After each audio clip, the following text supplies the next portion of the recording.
With all of you, my brothers and sisters, our elected officials and representatives from the city of New York, I just want to say a few things. As the mayor mentioned, I walked up and said it only took a year and a half. That's fast, and you have to understand that in government and real estate. I want to just expand a little bit on what Mayor Adams said. He and I have been talking about housing for a long time. And when we were together about 2 years ago, we were chatting, we were talking, and I floated this idea about union pension funds funding, bringing equity into projects and partnering with the city of New York for city land, like in Old Mitchellama, to make it possible to build not only affordable housing, but workforce housing.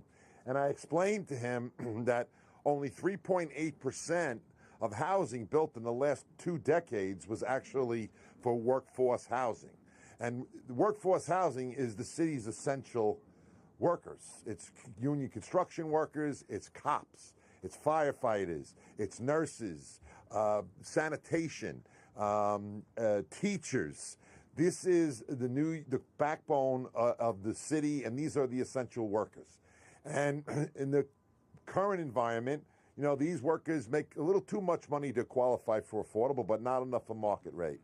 So this model of partnering with the city of New York, and I will tell you, a year and a half ago, the mayor signed an historic memorandum of agreement with Serious Workforce Housing and the building trades, and the mayor said, I'm going to use every tool in the city's toolbox to help achieve this goal. I'm going to coordinate with all my agencies, and whatever we can do to help make this possible through collaboration, we're going to do.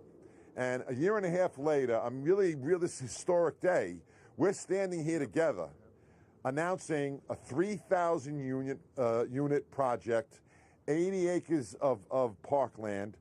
Think about this location. Right across the street, you have big box stores. 3 miles away is all your stadiums. This is a great location. And in this district is almost zero a vacancy. And there are 26,000 union members that live in this district. 26,000, right? So with this model, we're going to put pension fund money, coordinate and collaborate and partner with the city of New York.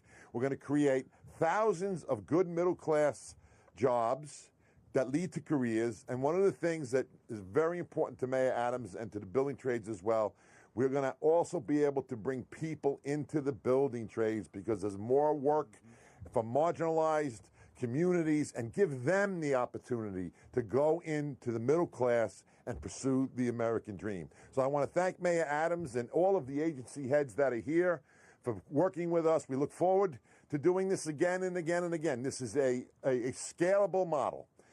And I think this is a turning point that we have now reached. This is an inflection point for the city of New York and how we can build housing where it is a win-win for everyone involved. So thank you very much. It's now my pleasure to introduce the managing partner of the Serious Workforce Housing Fund, Joseph McDonald. Very good. Thank you, Gary. All right, Joe. Thank you very much. No worries. So my name is Joseph McDonald. I'm the managing partner of Serious Workforce Housing. Very excited to be here today. And I want to thank people who made this happen over time. As Gary mentioned and the mayor mentioned, it's taken about a year and a half to get here, which is quick in real estate time, but a lot of work has gone in to kind of get us to the beginning here. So thank you, Mayor Adams, Borough President Donovan Richards, Council Member Vicky Palladino, and Gary. Your tireless support has made this happen. We very much appreciate it, and we see it. Community organizations, housing advocates, residents, and labor, all the people standing behind me. They're leaders who had the vision to get behind this and realize that in order to help make a dent in the housing crisis, we were going to have to take affirmative action. And so what I'm excited to see today is rather than diagnosing the problem, we've put together a public-private partnership that's going to try to bring 3,000 units to what today is basically fallow land. And so what is going to be done here is to take 20 acres along the boulevard, create 3,000 units for the working people of New York. That's teachers, policemen, firefighters, nurses, people who, if you actually look at statistics today, some of them are commuting from the Poconos and from Pennsylvania, and to provide them dignified, high-quality housing surrounded by 60 acres of wetland that'll be enjoyed not only by them, but by the current residents. So a win-win for everybody. And when you look at New York City today, the housing crisis everybody talks about, the reality is there aren't a lot of easy sites left. This is 80 acres, and it's something that we need to do. And I think the vision of this administration and EDC, our partners, Elcor, have brought us to this point. And we're excited to get started. So we look forward to collaborating with all of you. We thank you for coming out here today and showing your support, and many great things to come at the Old Flushing Airport. Thank you. And with that, I'm happy to introduce one of our supporters on this and other projects, Borough President Donovan Richards. Thank you for being here and all your support otherwise. Good afternoon, Queens. Great day for Queens County, and I couldn't be prouder to be here during this historic morning. Well, it's afternoon now. Historic afternoon as we breathe life back into the forgotten chapter of this community, into the former now Flushing Airport. You know, this is the borough that are home to both of the city's airports. This is the borough that gives travelers from all over the world an amazing first impression of New York. But this is also the borough that built our city's aviation industry. And today we really have an optimal opportunity to really address the housing crisis head on. And we've often talked about not just talking about the housing crisis, but building our way out of it. To take 3,000 units of workforce housing, and there's always this conflict between building housing and labor, but today we're getting it right across this borough and this city, because labor is labor in the house.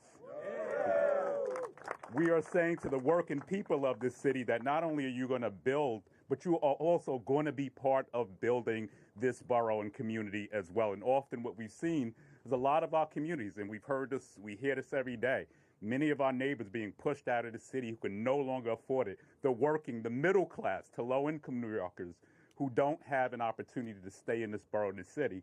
Today, this is part of the transformation of not only just this airport, but Queens is actually leading the way.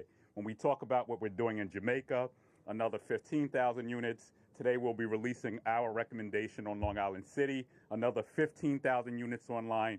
What we've done in Arbor and East down in the Rockaways, taking 50 acres of land and turning that into almost 3,000 units of housing, transformational. So we are really creating a pipeline for not only our union workers, we look at all the economic development that's happening in Queens, and look at what's happening at Willits Point, the fastest growing, largest affordable housing development built in 40 years. We look at the possibilities with at least 2 proposals that are before us at the state. And in a few weeks, we'll also be announcing the redevelopment of the Creedmoor